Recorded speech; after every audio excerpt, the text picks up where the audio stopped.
for correction, for instruction in righteousness. 17, that the man of God may be perfect, truly furnished unto all good works. Let us pray.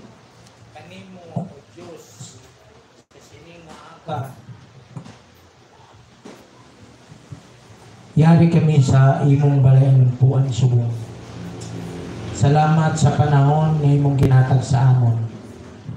Likod sa isa ka semana nga kami nagkapangabuhi, nagatrabaho Ginoo upod ikaw tungod sa amon pagtuo nga ikaw magasupply sa amon sa mayong lawas sa trabaho Ginoo nga may income, pag sa safety Ginoo nga kami ara sa kadalanan, ara sa amon mga trabaho isa kag isa.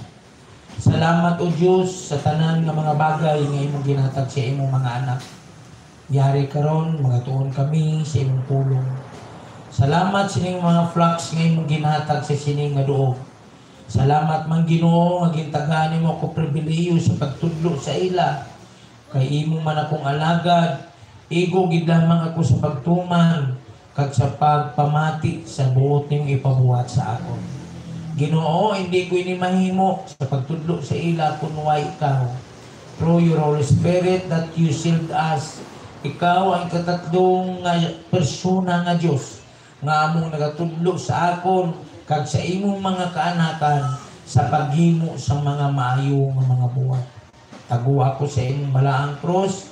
Gamita ang dugo ngayong nimong ginbubo dito sa krus sa Calvary nga amoy magapalinto sa akon kag sa imong mga katawan subong. Lord, i-bless ini nga mensahe nga makapauli kami Ginoo, may nahibaluan kami sini kag i-aplikar namon sa tagsa-tagsa namon kakabuhi. Ibalik namon ang himaya. In Jesus' name I pray. Amen. Praise po. Ang Bisaya, atong basahon sa Bisaya, para mahibaluan gid naton ano ining ginapaintindi sa 2 Timothy chapter 3 verse 14. Kay ini siya amo ini siyang sugo sa Dios sa iyang mga katawan nga dapat sa iyang pagbalik hindi na mamahimong ignorante ang iyang mga tao tungod kay nakaibalo sila sa ining nga pulong. Kaya ang pulong sa Dios buhi. No, amen? Buhi siya. Kay kung hindi ni sa buhi patay ni siya, hindi maliwat ang tao. Hindi makauna-una sing maayo ang tao. Siguro ang kalibutan subong ano ayhan kagaro.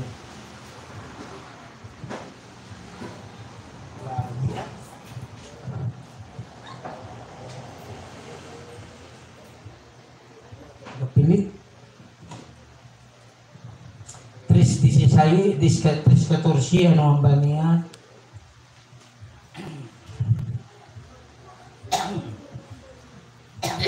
Pero ikaw imo magpadayon sa mga kamatuoran nga gintudlo sa imo. Grabe nga lupulukuan mo. 14, pero ikaw imo magpadayon sa kamatuoran nga gintudlo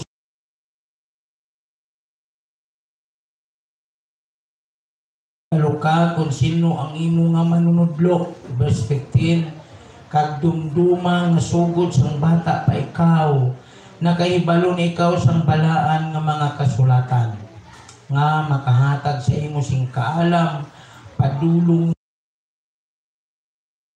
tuo kay Kristo Jesus. 16,